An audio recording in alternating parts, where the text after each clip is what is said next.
వాళ్ళు అమాయకంగా కొనుక్కున్నారు, దాంట్లో కట్టుకున్నారు. ఒకవేళ అనుమతులు లేవనుకోండి, రెగ్యులరైజ్ చేయడానికి you have a certain rules and regulations. Criminal waste గా మొత్తం ఉన్న పలంగా నేలమట్టం చేయాల్సిన అవసరం ఉందా సార్?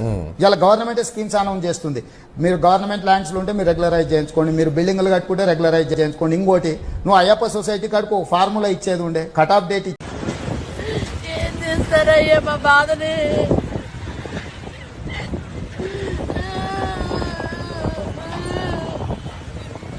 కదా 28 రోజులు 38 రోజుల బాబా కేసీఆర్ నిరాహార చేసి చెప్పించాడు తెలంగాణ.